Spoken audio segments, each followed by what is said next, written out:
Jalan-jalan ke Eropa. Cakep. Jangan lupa singgah di Spanyol. Cakep. Selamat datang kembali semuanya. Kita ketemu di Ngegaspol.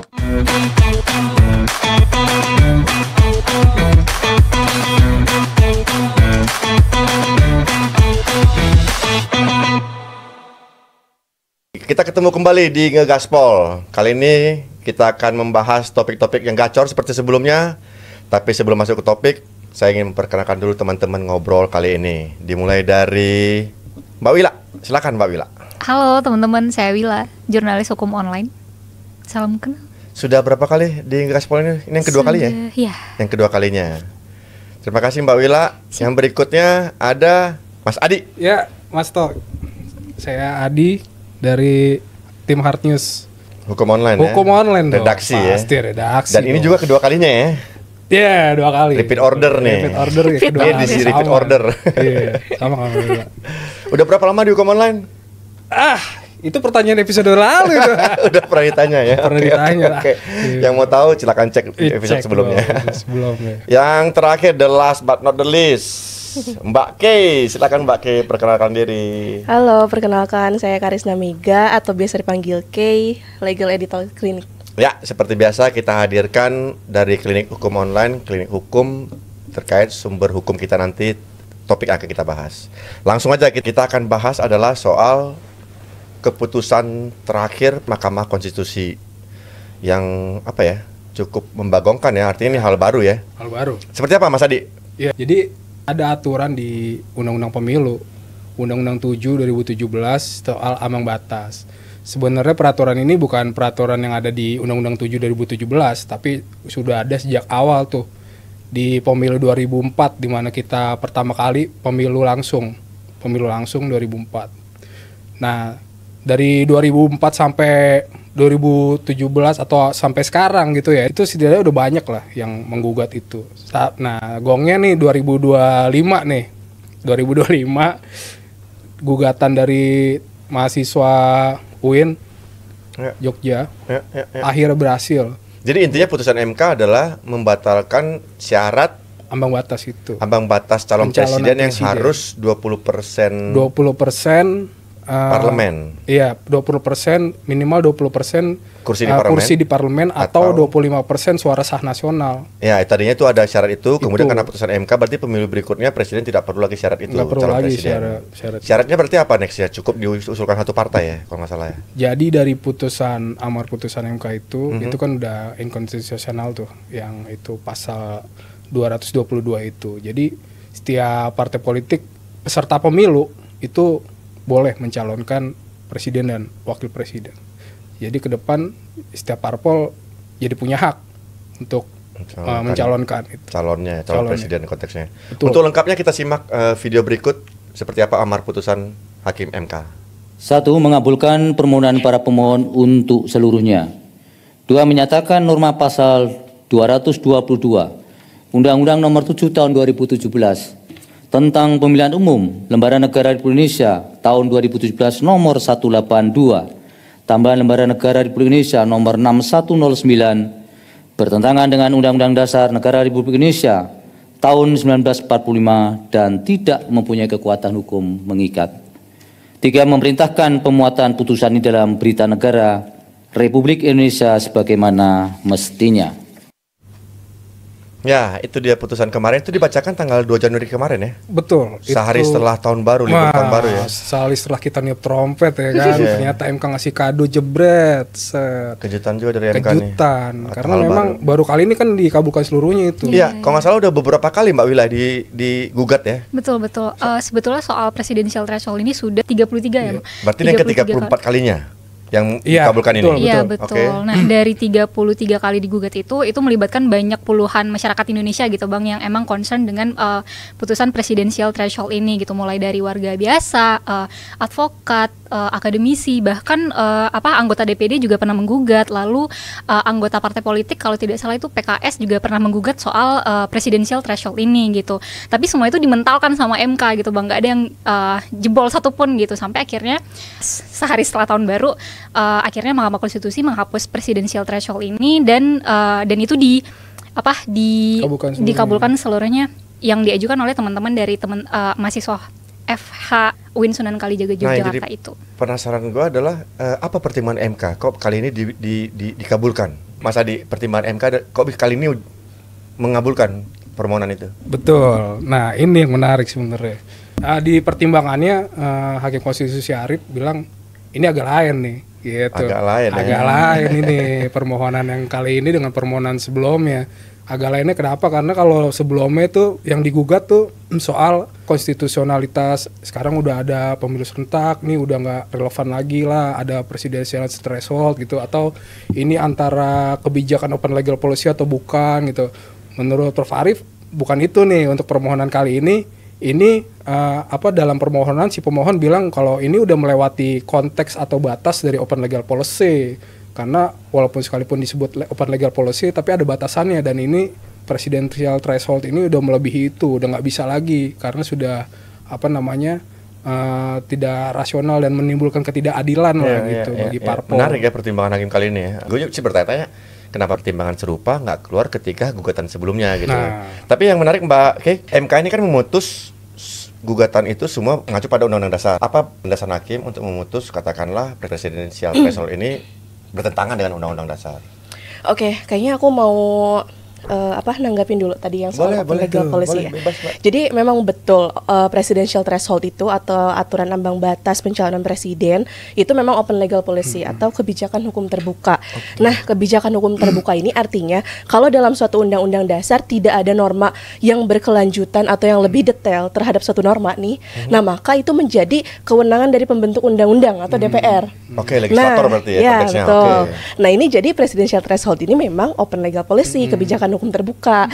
Nah, terhadap open legal policy itu berlaku satu asas yang namanya presumption of constitutionality.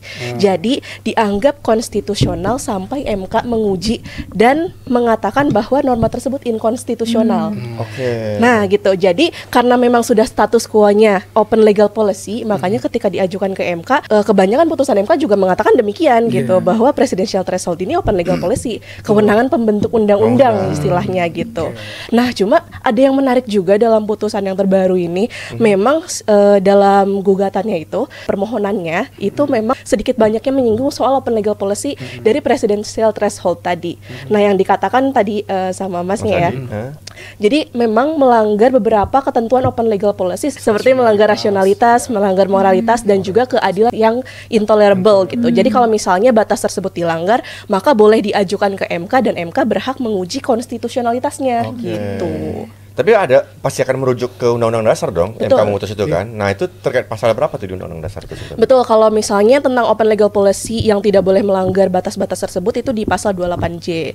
Dan kalau terkait perkara ini ya, presidential threshold ini sebenarnya banyak banget pasal undang-undang yang diujikan ya.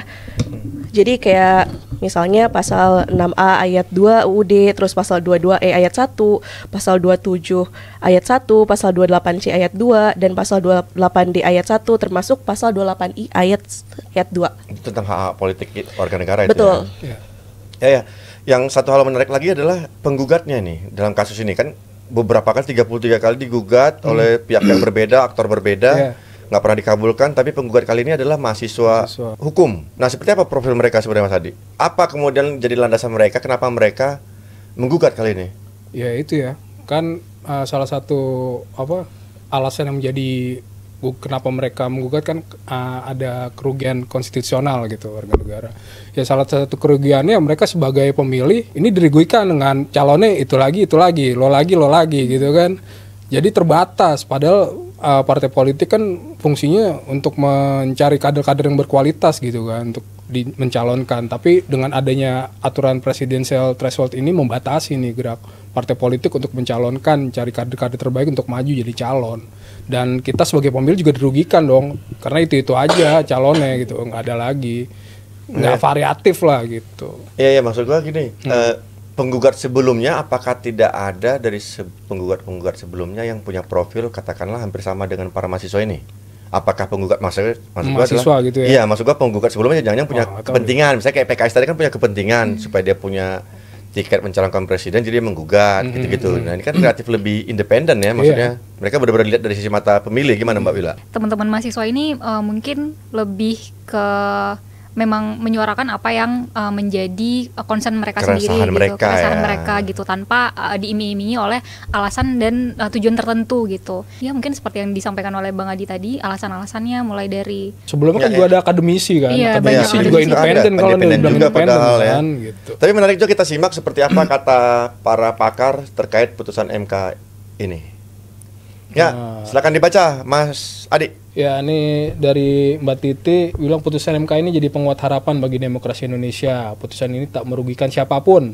Justru ini kemenangan bagi seluruh rakyat Indonesia karena semua partai peserta pemilu mendapat manfaat untuk mengakses pencalonan presiden yang setara. Ya, ini menarik ya, maksudnya lebih terbuka pintu tadi ya. Mbak Wila, dari Muhammad Isnur dia bilang apa? Iya, dari Ketua Lembaga Bantuan Hukum Indonesia mengatakan putusan ini tidak membongkar sepenuhnya problem politik yang tidak berpihak pada kewargaan dan demokrasi yang substantif.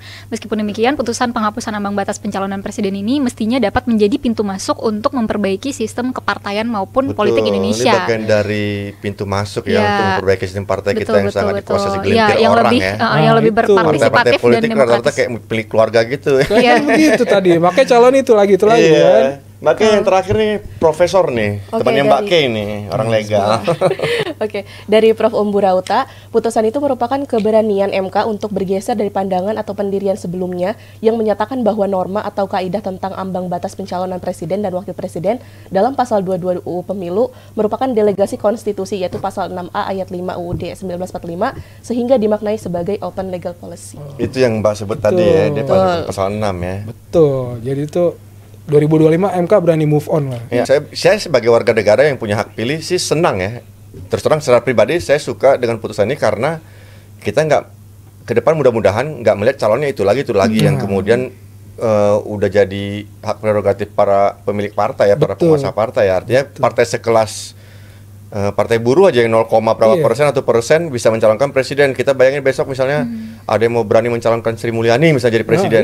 Oh, biarkan rakyat menentukan kan hasilnya nanti. Jadi tapi yang menarik Mas Adi, gue pengen lihat seperti apa peta para partai politik yang setuju dan tidak terhadap keputusan MK ini. Nah, ini berdasarkan fakta persidangan ya. Ya, ini berarti hasil sidang ya? Hasil sidang. Jadi ada beberapa pihak terkait yang diminta keterangan oleh MK. Oleh MK, salah satunya ya ini pihak terkaitnya partai-partai politik lah. Ada Gerindra, PKB, Golkar, PKS. Ada perwakilan mereka bersaksi dari partai, berarti di sidang. Iya, memberikan keterangan. Keterangan mereka bahwa secara garis besar mereka ya untuk partai-partai yang ini bisa dibagi nih, partai-partai yang besar ibaratnya itu mereka cenderung ke ya, partai-partai ini berarti mereka tetap pengen ada threshold itu ya. Threshold. Nah, di sini uniknya PKS pernah menggugat tapi kemudian sekarang setuju ada threshold. Berarti udah bagian dari ini partai besar. Partai besar. Enggak apa-apa, silakan. Bagaimana dengan yang setuju? Bagaimana dengan partai-partai lain yang setuju dihapus? Ya. Nah, ini profilnya ya. Profilnya kan ketahuan ya kan. Partai buruh. Memang partai-partai kecil semua ya, bahkan nggak lolos parlemen semuanya. Non parlemen dia. Artinya wakil partai ini dipanggil ke MK bersaksi di sana ketika sidang ya, sebelum hakim memutus kemarin ya. Nah, karena partai sudah kita petakan seperti apa kira-kira sikap partai-partai tadi, yang menarik juga adalah seperti apa sikap publik. Nah, kita simak nih pendapat netizen terkait putusan MK ini. Saya akan dibaca Mbak Kay. Oke, ini dari Irfan Sinungan. Praktik politiknya akan membuat transaksi kepentingan makin mengemuka. Harapannya agar demokrasi lebih dinamis. Akankah kita semua mampu menjaganya? Nextnya Mbak Wila. Dari Bukan Ulama. Kalau mau lebih terbuka lagi, capres boleh juga tidak diusung dari partai, bisa juga dari calon independen. Nah, ini terlalu progresif nih orang. Partai aja udah kelabakan dapat putusan ini. Perdebatannya udah dulu amandemen undang-undang. Iya. Yang ketiga itu dari Iman Buamona. Semoga ini angin segar sampai 2029. Betul. Yang terakhir Mas Adi. Ini Syaroni siapa nih? Bye-bye Kim Plus lagi kata dia. Bye-bye Kim Plus. Pecah dah. Prediksi dia. Telur. Menarik ya, publik artinya menyambut juga. Bahkan ada yang jauh lebih progresif. Dia minta independen sekalian dong. Benar juga, maksudnya kita ketika punya tokoh katakanlah sekelas Sri Mulyani nggak punya partai, atau Bu Susi atau siapa sebut aja mereka nggak punya partai. Betul. Dan kompeten, ya kita majukan, kenapa enggak gitu kan? Tapi Bang, kemarin itu ada statement baru dari Menteri Dalam Negeri gitu, dia mengatakan kalau keputusan ini masih dipelajari oleh pemerintah gitu. Oleh pemerintah. Jadi hopefully sih Ya publik lah harus mengawal. Iya, ya kan? Kita harus betul, mengawal. betul. Kita kawal Karena yang terus diuntungkan kita semua loh. Betul pemilih ya. Karena kita bukan pemilik partai. Iya betul. Kalau gue pemilik partai sih pasti mayoritas lah. juga. 99% rakyat Indonesia pasti mendukung putusan MK ini. Tapi menarik juga soal pemerintah tadi. Setelah putusan MK ini, apa nextnya Mas Hadi? Oke. Jadi gini, putusan MK ini memberi clue bagi pembuat undang-undang. Oke.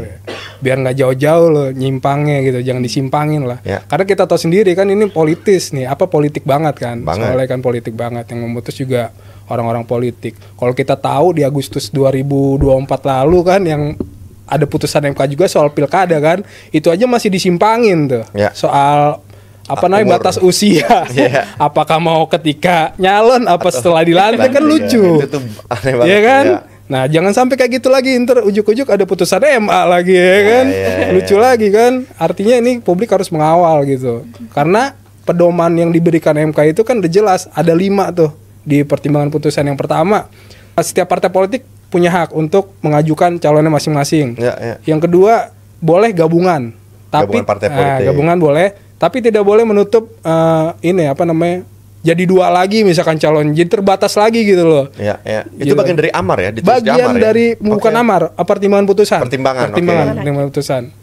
Jadi yang ketiga itu kalau misalkan partai politik tidak mencalonkan, misalkan partai politik partai yang udah mencalonkan yang lain gitu ya. Dia misalkan dia tidak mencalonkan nih, peserta partai politik tidak mencalonkan atau tidak mengusung calon, itu bakal kena sanksi. Oh, bakal sanksi. Kena sanksi. Dia nggak boleh lagi ikut pemilu berikutnya. Oke, Mbak Kay, yang penasaran saya adalah ini kan putusan MK. Artinya putusan ini kan harus diturunkan dalam bentuk aturan-aturan di bawahnya dong. Betul. Nah, itu apa possibility-nya, Mbak? Apakah peraturan KPU atau kemudian ganti undang-undang, revisi?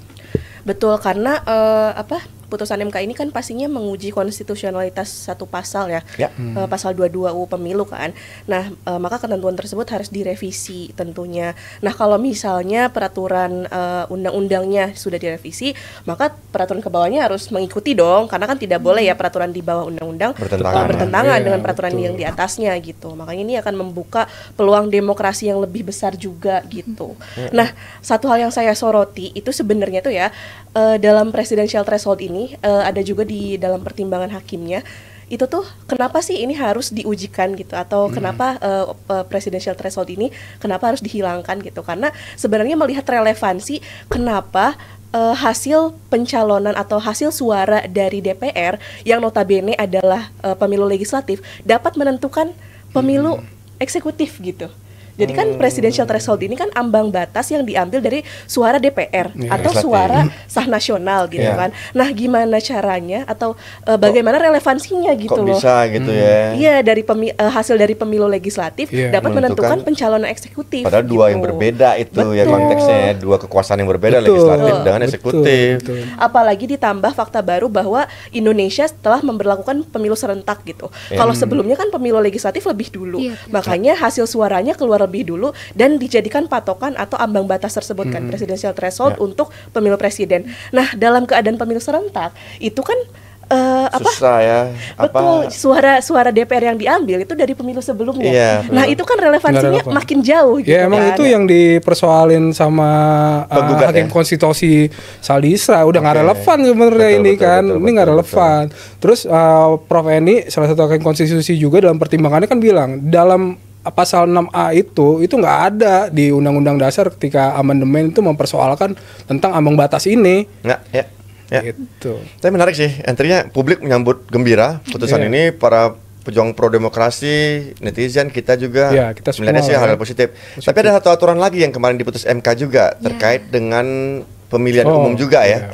Salah satunya adalah penggunaan artificial intelligence atau manipulasi berlebihan. Itu seperti apa Mbak Wila? Iya, di hari yang sama Bang, di saat pemutusan. Di tanggal 2 Januari juga di hari yang sama setelah pembacaan putusan presidential threshold itu, Mahkamah Konstitusi juga menggelar pembacaan putusan uji materi soal frasa citra diri di dalam Undang-Undang Pemilu. Uji materi ini dimohonkan oleh salah satu advokat bernama Gugum Ridho Putra. Dia menggugat beberapa pasal gitu Bang, salah satunya pasal 1 angka 35 Undang-Undang Pemilu soal frasa citra diri dalam Undang-Undang Pemilu, tapi konteksnya untuk kampanye gitu. Jadi di situ dijelaskan mengenai aturan ini itu dianggap tidak memberikan kejelasan dan batasan begitu sejauh mana menggunakan manipulasi foto dan gambar gitu. Padahal manipulasi foto dan gambar itu sendiri dapat mempengaruhi persepsi publik dan juga tentang orang yang dipilihnya ya. Dan juga mengaburkan citra diri dari si peserta pemilu itu gitu. Oh, itu alasan pertimbangannya. Ya. Tarik juga Mbak Bila sebelum masuk ke situ lagi, seperti apa amar putusan Hakim MK terkait citra diri ini? Dan tidak mempunyai kekuatan hukum ikat sepanjang tidak dimaknai foto atau gambar tentang dirinya yang original dan terbaru, serta tanpa direkayasa atau dimanipulasi secara berlebihan dengan bantuan teknologi kecerdasan artificial intelligence. Rekayasa dan manipulasi berlebihan itu kata kuncinya ya. Itu yang nggak betul. boleh, berarti dilarang sekarang nih. Emang sebelumnya udah ada aturan soal itu, Mbak? Oke, sebenarnya ya karena artificial intelligence itu sangat baru ya, berkembang abad ini dan sangat baru gitu ya. Jadi sebenarnya kalau dalam undang-undang tuh masih belum ada cakupan tentang itu. Bahkan sebenarnya pengujian pasal tersebut itu kan juga by praktik. Jadi kayak karena praktiknya sudah ada dan dirasa dapat merugikan beberapa kalangan masyarakat juga ya gitu ya, karena ada soal citra diri yang berlebihan dan bisa menipu dan sebagainya gitu ya. Nah makanya diujikan ke MK gitu. Dari putusan MK ini apakah kemudian ada kebutuhan untuk aturan turunannya? Betul, karena ketika sudah karena tadi ya sama ya konsepnya tuh ketika MK sudah memutus satu norma inkonstitusional, maka harus dilaksanakan demikian gitu sesuai dengan arahan dan putusan dari MK itu sendiri gitu. Mungkin dalam next pemilu berikutnya soal citra diri ini akan lebih diperketat juga gitu. Jangan sampai ada batas-batas yang melanggar soal yaitu misalnya ada manipulasi dan sebagainya yang membuat masyarakat juga misinterpretasi gitu loh terhadap kampanye gitu. Ya, yang jadi penasaran adalah dasar si penggugat ya Mbak Wila ya. Maksudnya benar nggak sih, kan karena Pilpres kemarin presiden terpilih kita Pak Prabowo dan Gibran sangat banyak menggunakan medium itu ya, artificial intelligence dan citra diri yang dikartunkan apalah, apakah karena terkait itu Mbak Wila? Mungkin bisa jadi ya Bang, karena juga seperti yang kita tahu bersama soal Pilpres dan juga Pileg kemarin itu kita banyak banget ngelihat atribut kampanye yang yang harusnya itu potret si peserta pemilunya secara nyata gitu ya visualnya, tapi di AI kan jadi kartun dan bentuk gambar yang lucu-lucu gitu. Dan ini tuh dikhawatirkan begitu ya Bang, dapat mengaburkan prinsip kejujuran dan transparansi yang sebetulnya ada di dalam asas dan prinsip pemilu itu sendiri. Kan asas pemilu ada yang langsung, jujur, adil, transparan. Nah itu takutnya mengaburkan prinsip dan asas yang ada di pemilu gitu. Tapi asas pemilu ada bebas loh, langsung umum bebas rahasia. Kalau para caleg nih bilang gue bebas dong, gimana dong? Balik lagi kan Bang, itu kan yang citra diri yang di AI kan itu kan asli harusnya. Kalau yang di AI itu kan yang sudah dipermak terlalu berlebihan gitu. Tapi apakah klausul tadi ini berlaku untuk DPD terpilih kita, Komeng, Alfiansa?